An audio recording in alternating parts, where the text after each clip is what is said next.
Bien le bonjour et bienvenue sur la cabane. On est de retour pour de nouvelles aventures. Attends, non, c'est pas ça. On est de retour pour une nouvelle vidéo. Enfin bon, de retour. La dernière vidéo, c'était la semaine dernière, donc il y a pire comme absence. Hein.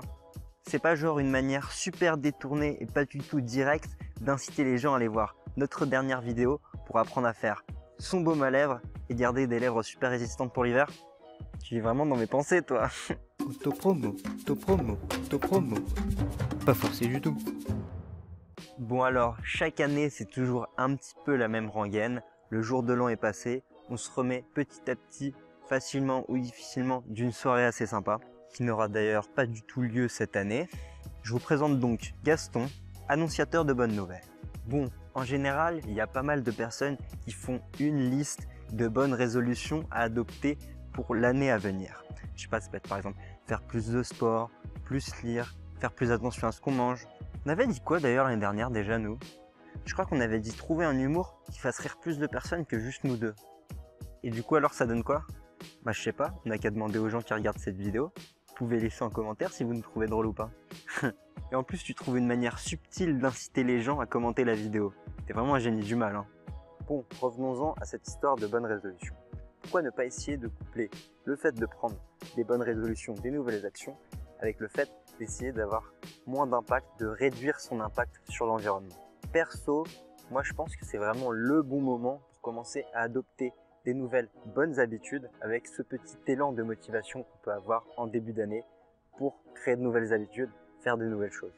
Et c'est donc pour ça qu'on va vous présenter 5 bonnes résolutions que vous pourrez adopter en 2021. Attends, toute cette longue intro, c'était vraiment juste pour augmenter le watch time. Et après, c'est moi le génie du mal. Hein.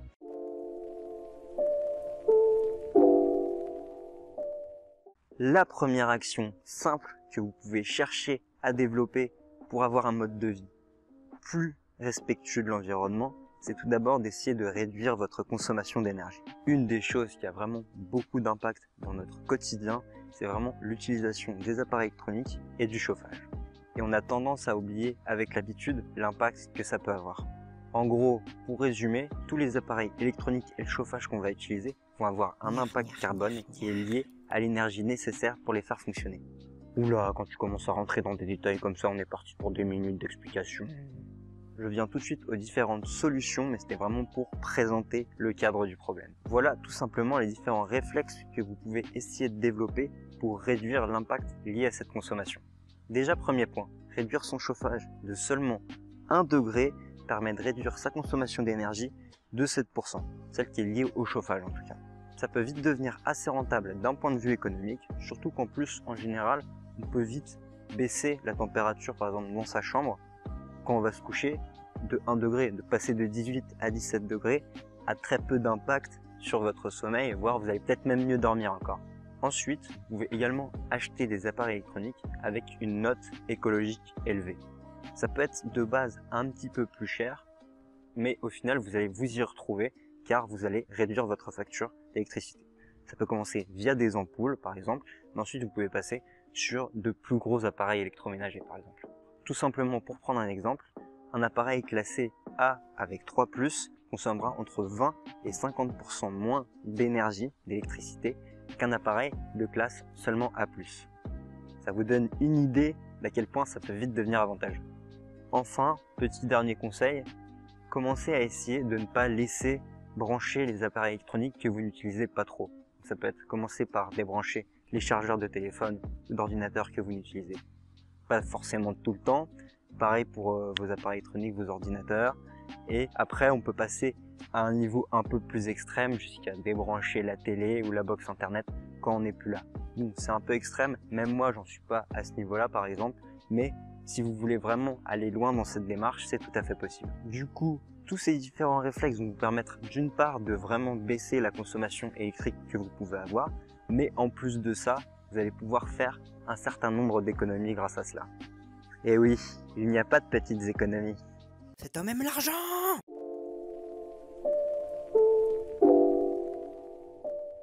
Alors, c'est vraiment un sujet super large qu'on a déjà abordé dans 2 précédentes vidéos, une sur les déchets et une sur le tri sélectif, qu'on vous laisse checkez juste ici si jamais vous voulez approfondir le sujet. Mais en gros, pour résumer, on génère en moyenne en France 511 kg de déchets ménagers par an par habitant. Au niveau de la population totale en France, ça fait donc 35 millions de tonnes de déchets ménagers générés. Deuxièmement, trier ces déchets n'est vraiment pas très compliqué, c'est juste une petite habitude à prendre. Si jamais vous avez vraiment des difficultés à retenir où va quel type de déchet, dans quelle poubelle va quel type de déchet, je vous mets un petit mémo juste en description. Mais pour résumer, en gros, le verre va dans la poubelle verte, tout ce qui est carton, papier, emballage ou bouteille plastique va aller dans la poubelle jaune. Et pour les autres déchets, donc les déchets ménagers, eux, ils iront donc dans votre poubelle ménagère, poubelle rouge en général. En plus de ça, il y a maintenant des indications sur les emballages qui sont plus ou moins obligatoires par les différents industriels, donc pour vous aider encore plus à vous guider dans votre tri. Le recyclage, tout simplement, ça permet d'économiser 2,1 millions de tonnes de CO2. Ça représente environ 1 million de voitures en circulation pendant un an, et également d'économiser 34 millions de mètres cubes d'eau. Donc on voit que recycler est un petit geste qui peut vraiment avoir beaucoup d'impact. En plus de ça, recycler un élément, un déchet, va être au final moins coûteux que venir le brûler. Et bien sûr, je dirais que la meilleure solution, c'est d'essayer de réduire au maximum les déchets qu'on produit. Tiens, c'est pas genre le prochain conseil que tu veux donner, ça?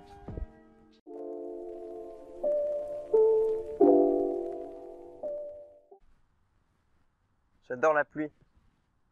Il y a donc en effet cette fameuse phrase qui dit « Le meilleur déchet est celui qu'on ne produit pas ». Et elle est on ne peut plus vraie. La filière du recyclage est plutôt bien développée, au moins au niveau de la France aujourd'hui, mais malgré tout le plastique reste très compliqué à recycler en général. En plus de ça, on a bien 8 millions de tonnes de déchets plastiques qui sont déversés dans les océans, d'où on peut comprendre le fait qu'il y ait ce fameux continent plastique dans le Pacifique. Donc la solution la plus efficace sera vraiment de réduire cette utilisation de plastique qu'on peut avoir au quotidien. Ça passe vraiment par les actions de chacun, mais par exemple on peut le faire en utilisant moins de bouteilles plastiques, ou même en réduisant la quantité de sacs plastiques qu'on peut utiliser pour faire ses courses par exemple. Ça passe vraiment par chaque personne qui doit mener une petite action à ce niveau-là. Voici donc quelques exemples de ce que vous pouvez faire. Commencez à réduire votre utilisation du plastique. Par exemple, vous pouvez utiliser une gourde réutilisable en inox par exemple. C'est quelque chose qui est très répandu aujourd'hui. Il y a plein de fontaines à eau partout. On parlait d'ailleurs de la marque Balzeo dans notre dernière vidéo sur 5 idées de cadeaux écologiques que vous pouvez faire. Il y a un petit code promo avec la cabane, donc allez sur leur site, profitez-en, c'est moins 20%. Et si jamais le goût de l'eau du robinet vous dérange, vous pouvez toujours acheter une carafe filtrante pour enlever ce petit problème finalement. Vous pouvez également passer au vrac pour réduire cette quantité d'emballage que vous pourriez utiliser, au moins sur certains aliments comme par exemple les pâtes ou les céréales. En plus, en général, les produits sont de meilleure qualité, donc c'est meilleur pour votre santé en plus. Vous pouvez également utiliser des sacs réutilisables plutôt que d'utiliser les sacs plastiques à chaque fois dans les supermarchés qui ne vous serviront finalement qu'une seule fois.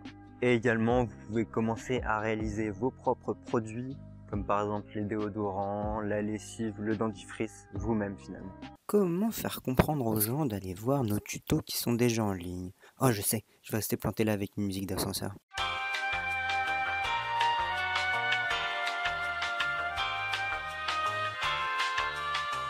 Je vous conseille d'y aller étape par étape pour que ça devienne petit à petit de nouvelles habitudes, mais c'est quelque chose de plutôt facile à mettre en place qui vous apportera plutôt du bénéfice sur le long terme également.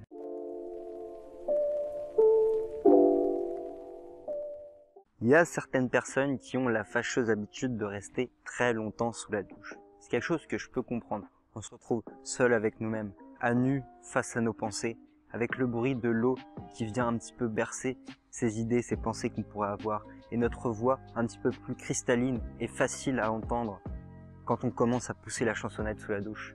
Comment tu m'as vendu le truc? Ça me donne envie d'aller prendre une douche dès maintenant, là, tout de suite. Et bah justement, n'y va pas. Histoire de vous indiquer un petit peu ce que ça représente au niveau des chiffres. Donc la douche, c'est environ 33% de votre utilisation, de votre consommation d'eau domestique, et l'eau chaude, le chauffage de l'eau, c'est le deuxième consommateur d'énergie après le chauffage de la maison. Au-delà de ça, en plus, prendre des douches trop souvent peut vite assécher la peau et devenir néfaste pour elle. Donc, pas besoin de vous doucher tous les jours non plus. Ah, le crado, il se douche pas tout le temps. Voilà comment j'imagine comment certains vont réagir face à cette phrase.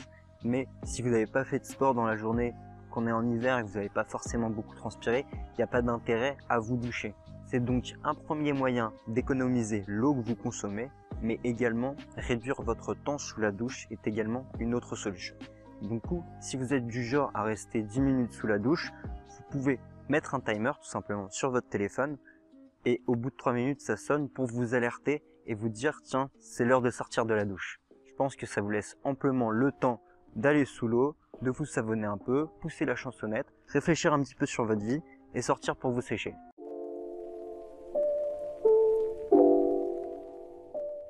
Et enfin, la dernière petite résolution que vous pouvez amener dans votre vie pour avoir moins d'impact d'un point de vue écologique. On a déjà parlé dans une précédente vidéo de l'impact du gaspillage alimentaire et de l'industrie agroalimentaire finalement en général. Donc ici, on va plus vous présenter quelques conseils sur comment inviter l'écologie dans votre assiette. Tu vas mettre l'écologie dans ton assiette. Comment tu vas faire pour manger ça? Tout simplement, l'industrie agroalimentaire et plus particulièrement la production de viande est vraiment le plus gros producteur de gaz à effet de serre au monde. Du coup, venir agir à ce niveau-là, à votre échelle, est un bon moyen de réduire l'impact humain sur l'environnement. D'une part, l'importation d'aliments des 4 coins du monde via le transport et la conservation, ça consomme énormément d'énergie, ça émet énormément de gaz à effet de serre. En parallèle de ça, la production animale demande beaucoup d'eau, d'aliments, d'énergie, et au-delà de ça, en plus, les animaux en eux-mêmes vont émettre beaucoup de gaz à effet de serre. Du coup, simplement pour réduire déjà cet impact lié à votre alimentation, vous pouvez réduire le nombre de repas avec de la viande que vous prenez par semaine ou même par mois.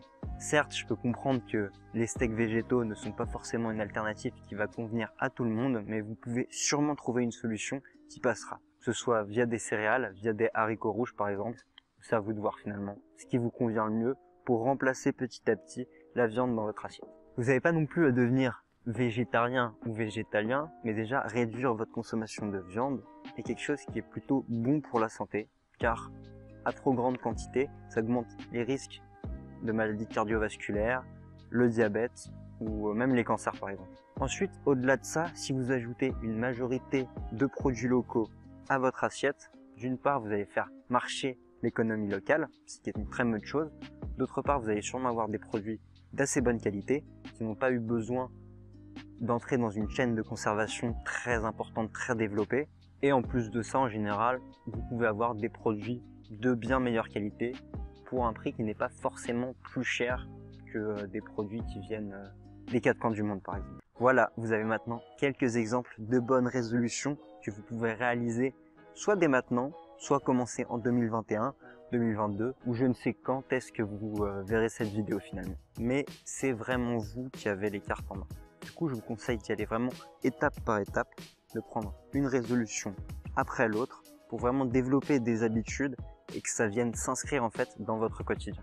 Mais vous verrez qu'au bout de quelques temps, quelques mois, vous commencerez à constater que c'est bénéfique sur pas mal de points. Cette vidéo servait aussi un petit peu finalement de rétrospective sur différents sujets qu'on a pu aborder pendant l'année. Du coup, on espère vraiment qu'elle aura pu être instructive, qu'elle vous aura donné envie un petit peu de pousser plus loin sur certains sujets, notamment en commençant par nos vidéos, puis en allant vraiment découvrir un petit peu plus loin ces différents sujets en poussant les recherches. Vous voilà donc fin prêt pour commencer l'année 2021 avec plein de bonnes résolutions d'un point de vue écologique. Si vous avez apprécié la vidéo, que vous avez appris des choses intéressantes, ça ferait vraiment plaisir que vous mettiez un petit like sur cette vidéo. Également, vous pouvez partager cette vidéo pour montrer à quel point vous êtes déter en 2021 de devenir un boss de l'écologie. Nous, on va vous préparer la dernière vidéo de l'année qui sera donc un tuto.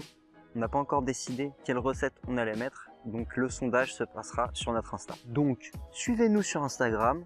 En plus de ça, je fais des apparitions assez régulières pour vous apporter ma bonne humeur et mon humour au quotidien. Ah, je sais pas trop si vous êtes motivés avec ce genre d'argument, hein. Bon, c'était Tom pour la cabane et je vous dis à très vite car je sais qu'on peut construire l'avenir ensemble.